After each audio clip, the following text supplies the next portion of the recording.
what I would like to share with you is our beautiful website. Well, it's not an official website, it's on Substack.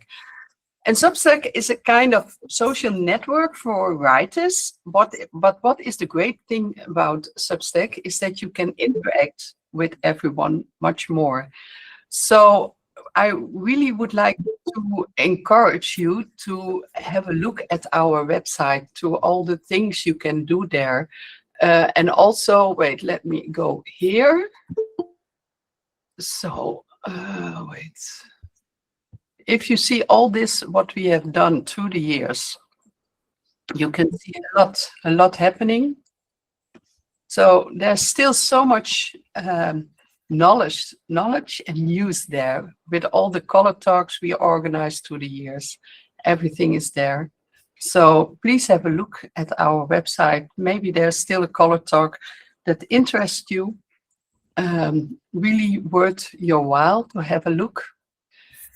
Then another thing we are doing, and that is new, is we are introducing the Color Circle Book Club. And that is a book club for members only. We will start on the 3rd of May with the book of Juan. And we will talk and discuss several books during the year. With that, we will have some more news later on. Furthermore, which is also new, is Parisian Colors. That is a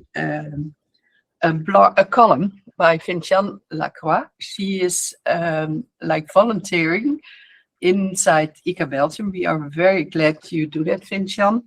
And she goes to exhibitions about color and she makes a column out of it. So very interesting. Even if you can't go to Paris, it's still very worth your while to have a look. If you want to become a member of ICA Belgium, but you think, okay, maybe not for a year, you just want to be a member for just this book, you can also become a member for 1 month. So it's not only that you have to join us for a year, you can also join us for a couple of months. It's only €5 a month, so that is not the big deal. And every time we will let you know which books are following. And of course, also the members can have their input in which books we should address. Okay, then I stop sharing. Because we are not here, but of course I want to make a little bit advertisement for ICA Belgium. I will give Maya will introduce Juan today. You can put your questions inside the chat, so we have them already. But at the end, we will open all the microphones. So it would be, of course, very nice if you can ask questions yourself. But if not, then Ines will do it for you. So Maya, I will give oh yeah, and can everyone, I think everyone is muted now. Yes. Yeah, okay, yes. Good. Okay, Maya, I give the microphone to you. Thank you very much. Good morning, everyone. It's good to see really so many of you today. And I'm really happy to introduce Juan Serra Lluch today. Juan is an architect, a full professor and a sub-dean of research at the School of Architecture of the Valencia Politècnica University in Spain. He's a co-chair of the study group on environmental color design of the International Color Association of AIC and a member of the color research group in architecture of the Heritage Restoration Institute. He's editor-in-chief of VLC Architecture, the research journal of the Valencia Politècnica University, and a member of the editorial board of Color Research and Application Journal published by Wiley. He has been a Fulbright visiting researcher at the Mansell Color Science Laboratory at the Rochester Institute of Technology in 2023, and a visiting researcher at Oxford, Milan, Paris, Lisbon, and Lima. He's regular contributor at the AIC Color Congresses and the International Congress of Architectural Graphic Expression. He has been a researcher in competitive national and international projects about color restoration, color integration of buildings, color perception in interior architecture, color for well-being and performance, and neuroarchitecture. He has published numerous papers in indexed research journals and is author of the book Color for Architects, published by Princeton Architectural Press in 2019. Juan, thank you so much for accepting our invitation and joining us today. Welcome, and the screen is yours. Thank you so much. It's really an honor to be here today and to feel to have so many people, so many friends, so many colleagues coming and spending a Sunday morning listening to this modest architect that would try to explain you a little bit about this book that I hope that might interest you. Let me share the screen and check that everything works.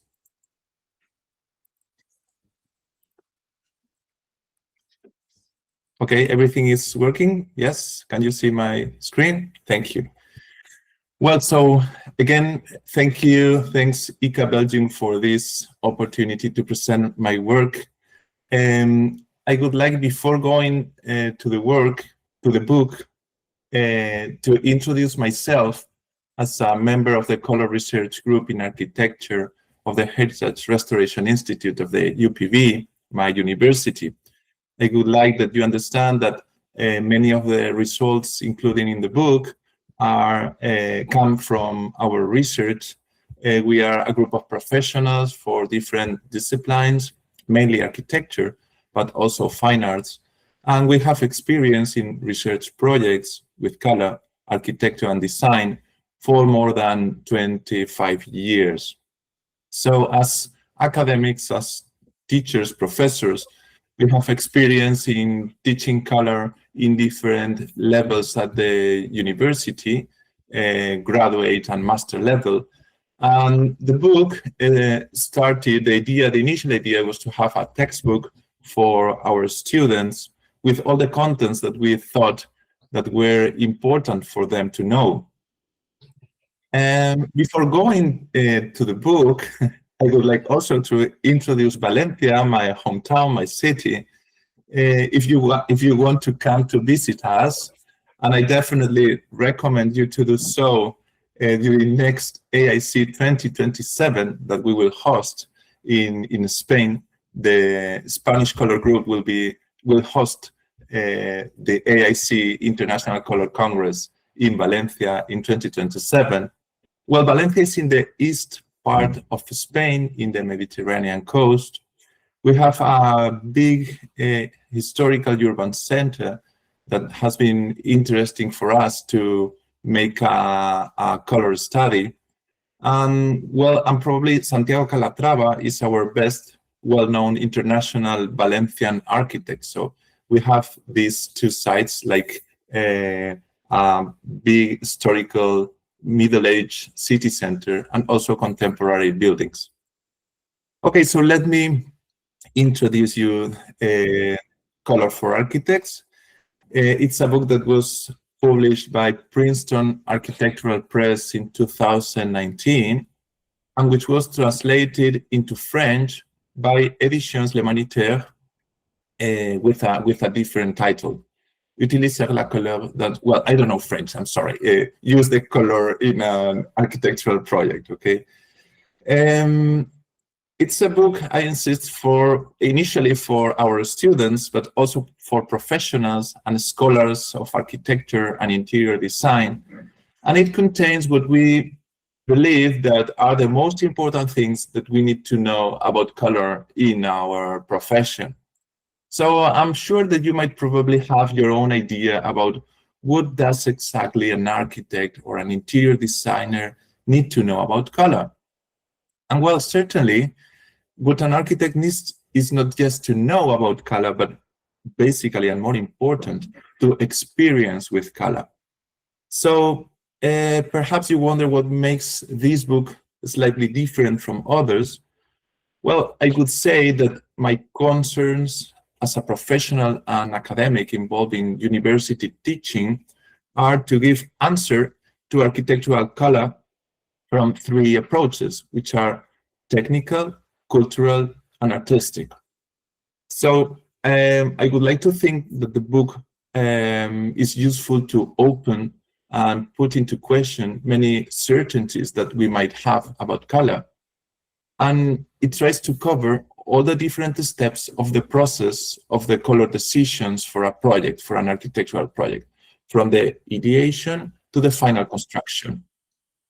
So, and another difference of this textbook compared with others might be that it introduces practical exercises. I would like to highlight this because that was important for me at the end of each chapter to understand and reinforce the theoretical content. Readers can find exercises to make a hands-on practical activity to check about the theoretical content. Okay. Well, so the structure of the book it contains like 3 big blocks or parts. The first one is color basics. The second is more specific, color for the architectural project. And the third one is color on workflow. So going for the first one, color basics refers to fundamental aspects about color, and it contains 4 chapters. In the first one, we describe what color is. It's an introduction from a physical and perceptual phenomenon with a revision of elementary aspects related with light and the mechanisms of vision. As the philosopher Wittgenstein reflected on, how do I know that I mean the same by the words primary color as someone else? Well, in this chapter, we try to give answer to questions like this. The reader understands that color is a fortunate dance between 3 elements, light, the object, and the observer, and the characteristics of each of them determine the perceived color, the final color. In the activities of this chapter, we train about color deficiencies, we talk about metamerism, and so on. And the problem of the color of the dress, for instance, in different lighting conditions, help us to understand what is metamerism. In the next chapter, in this introductory section, we learn to express a color exactly and unequivocally. So the most important color notation systems are reviewed, such as those from the CIE, Mansell Natural Color System. And in the exercises, we train about additive and subtractive color mixing. We always try to include current examples of architecture, and also we relate with painters and art.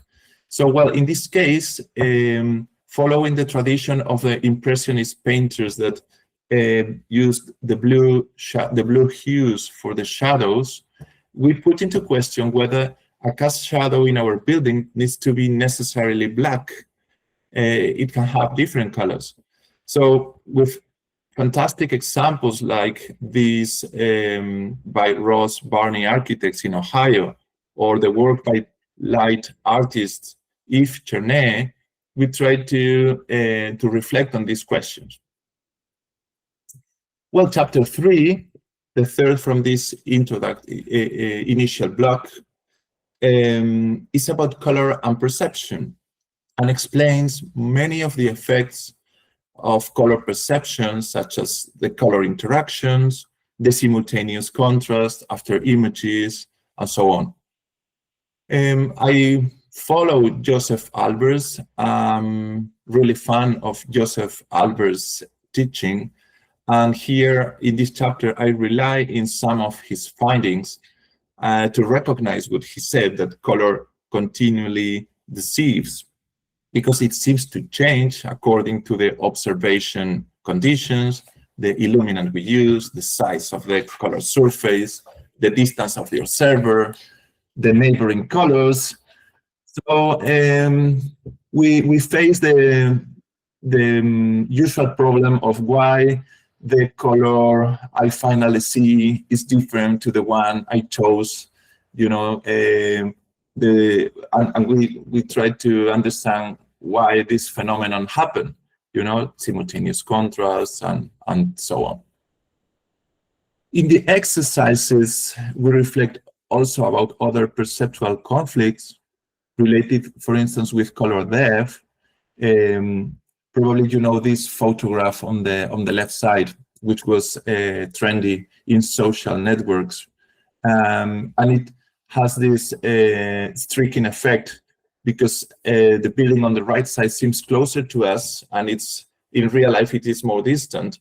So what are the visual cues and the color cues that make us make it so confusing? So we discussed about that, about after images that can be used also in interior design. And we even experience how can we use simultaneous contrasts in an interior to enhance the vision of our landscape. If you see these two images, it is clear that the grass of the exterior seems more saturated, seems more vivid, depending on the color of the interior of the room. Well, the last chapter of this initial section, chapter 4, is about color combination criteria. So we make a revision of the laws of grammar and syntax of color, relying on color theorists such as Mansell and architects such as Le Corbusier. In this sense, I developed extensive research and even a mobile application about the color combination criteria set by Le Corbusier in his color keyboards for Salubra. So we invite readers to work with the color combinations by Le Corbusier. And well, all this information from the research of our group is included in the textbook. So the reader will find the most up-to-date apps to help in the color decision and also to enjoy with color gaming. We developed an application which is Blendoku 3D. I don't know if you are users or gamers of Blendoku. It's a really fun online puzzle to put colors in order. But the original was just in 2 dimensions, and we tried to invent one in 3D. Well, so with this, okay, going to the core of the book, probably the second section is the most specific for questions related with the architectural project. In the first chapter, in chapter 5, we study the possibilities of color to reinforce the understanding of the architectural shape, of the architectural form. And I have the convincement that the best architectural color possible is the one that emphasizes the internal laws that govern the formal decisions, and at the same time, the one that provides the best possible living for people. So for me, this chapter is important because I would be happy if this book might help architects. And this has been my determination, almost my obstinacy in my classes, to get arguments and reasons for the color decisions that exceed a simple like-dislike discussion. So, because I believe that our profession is a continuous dialogue with clients, with urban planners, with public administration, and of course with ourselves. And we need to find certainties when we are in a dialogue with our own creation. And this dialogue cannot be just set onto like-dislike subjective opinions, or how to say, subjective questions. I mean, we need to, I would like to help to find other formal reasons. In this sense, I follow, like the modern creed. I feel that, well, if Sullivan said, form follows function. I would say color follows form that follows function. Okay, so well, we can talk about this if you want in the Q&A moment.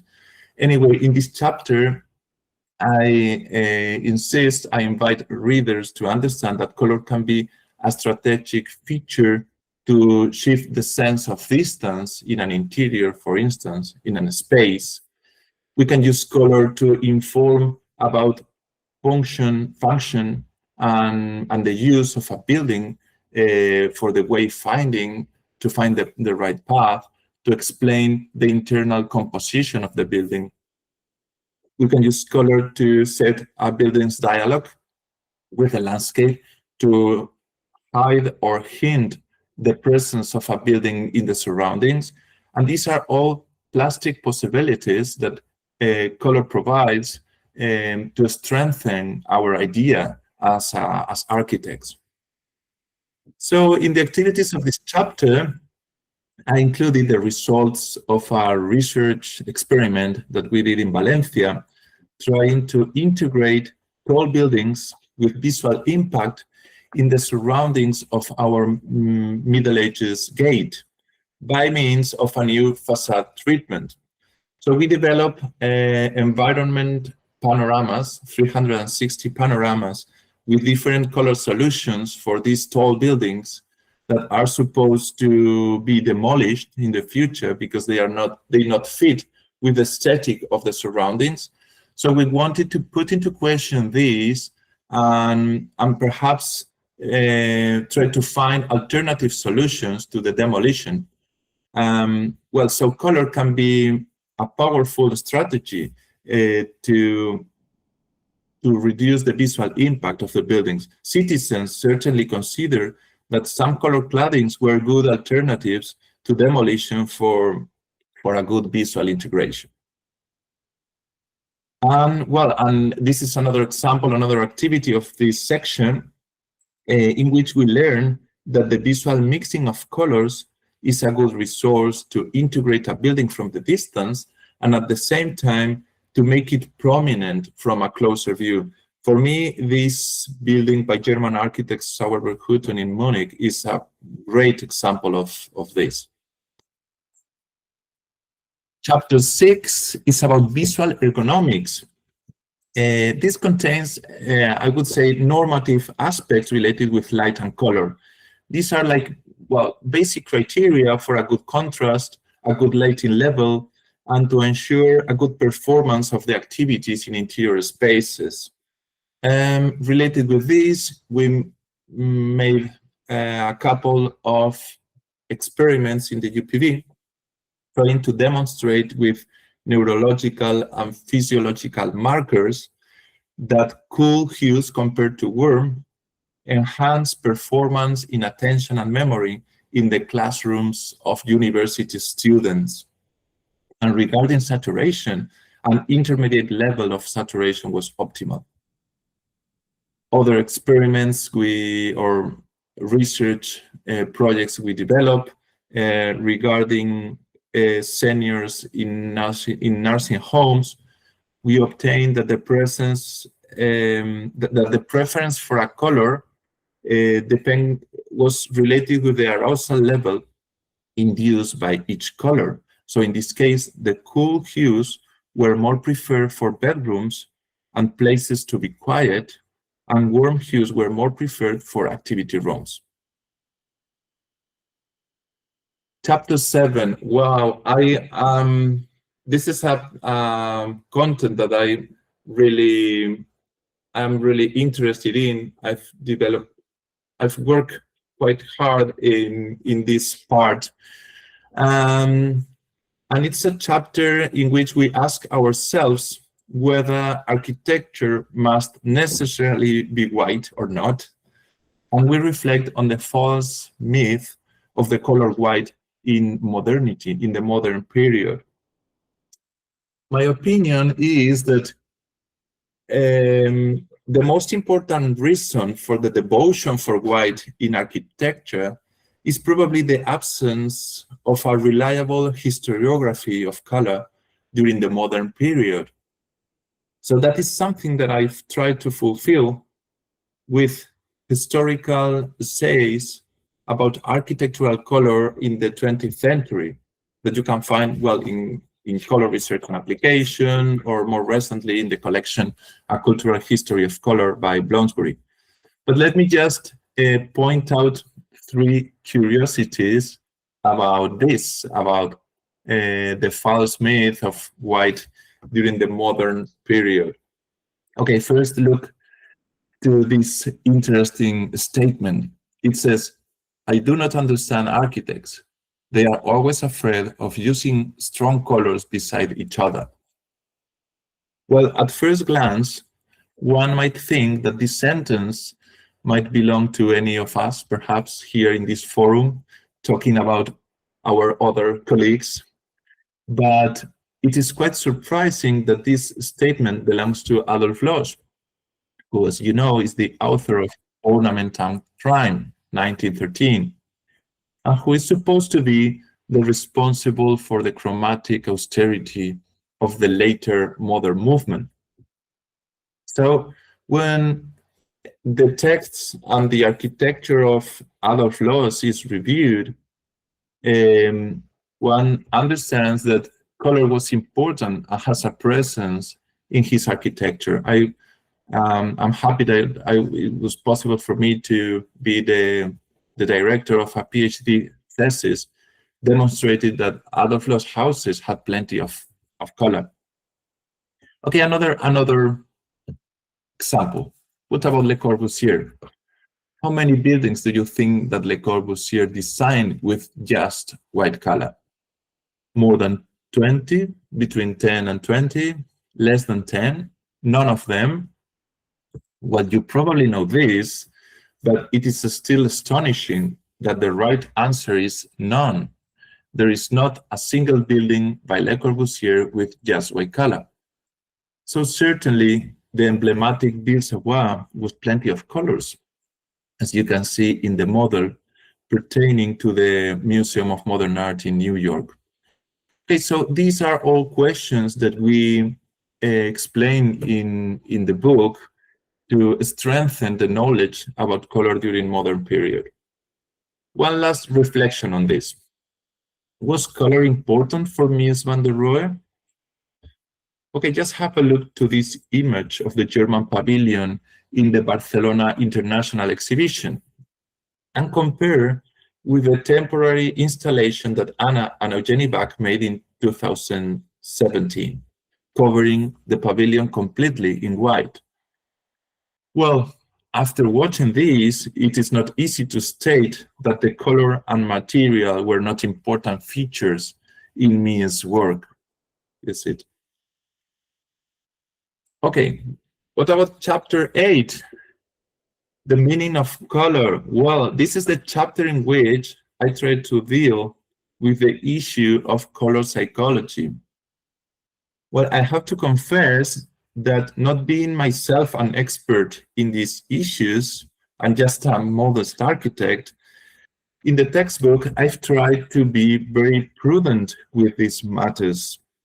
I've tried to avoid my personal opinions and support all the statements in a knowledge bibliography and somehow demonstrable knowledge. I know that the questions about color psychology are very interesting for readers, for people who approach to color in architecture, but my approach, I am particularly interested in the semantic connotations of color from a cultural point of view. And this needs to understand the context. So my approach to psychological issues is from this standpoint. Let me show you an example to better explain this.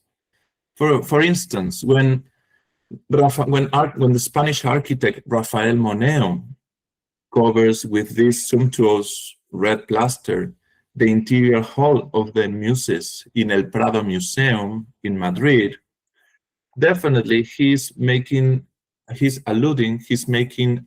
cultural connection with the red of the Roman city of Pompeii, linking this room with a long architectural tradition And in my opinion, this cultural connection, this significance, is probably much more interesting than any other psychological attachment that red might have in each individual. So yeah, perhaps red is the color of love, or red is the color of danger, but here the cultural link with the Roman tradition is the most significant way of approaching color semantics, color psychology. The exercises of this section explore different emotional meanings of the colors, but especially invite the reader to read the context and to use color to reach a cultural and social attachment. And in this sense, I also mentioned the different studies that our color research group in Valencia have developed to recover the traditional colors of historical city centers like Valencia, because these studies help to defend the cultural significance of the colors of our cities and the importance of color meanings in particular contexts.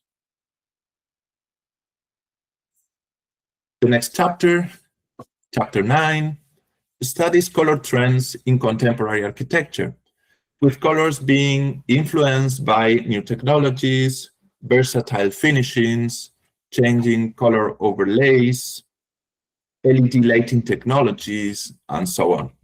So the exercises of this section reflect on breaking the color code and the use of bold colors in late architecture. The last chapter of this block, of this part of the central section of the book, studies the use of color in the layouts for an architectural competition. Useful tips that we obtained in the UPV using eye tracking technology and comparing the observation of images by experts and general public. Finally, the part 3 of the book, the last block, is more technical and explains how to manage color precisely in the workflow of our studio. So there we give answer to questions about color profiles in chapter 11, how to calibrate screens and printers, chapters 12, taking photographs with reliable colors, and of course, how to use instruments to measure color on site on the final construction of the building. Certainly this knowledge is necessary when our color group works to restore the original colors of a building. We complete our studies with a chemical analysis of the mortars and pigments to finally be sure that the color we display fits with the original one.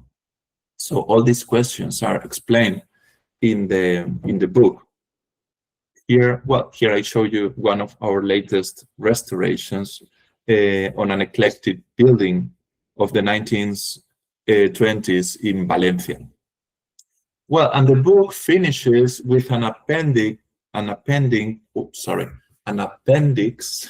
about image edition with Photoshop. Well, probably now with artificial intelligence, some of these tips are not useful anymore, but well, it was an essential knowledge for our students how to be able to edit an image and change the colors and shift the colors. And in the last part of the book, there is an extensive number of notes and selected bibliography for those who want to delve into the issues indicated in the text. So it's kind of, I would say that the book is quite encyclopedic in this sense. It's an invitation to start making, I think it's useful for anyone interested in something about color and architecture, and I wish that it would help to give the first step for a longer research related with that. And finally, there is a very useful index of terms to locate any concept in the book. And in short, well, I hope this book can be useful to improve the practice of color in architecture, and that you enjoy reading it as much as I have enjoyed writing it. So thank you so much. Let me stop sharing my screen. There it is. Thank you so much, Juan. That was a great presentation. But before we will start questions and answers, maybe Jeannette, you still have something to Yes. I totally forgot at the start of this meeting or this color talk that in what were the dates again? Sorry, I don't have it, but it's in the newsletter. So besides that, we will have Juan his a beautiful book inside the book club for as our premier book to start with. Looking very forward to reading it. He also will give a workshop in the Joseph Albers Museum in Bottrop.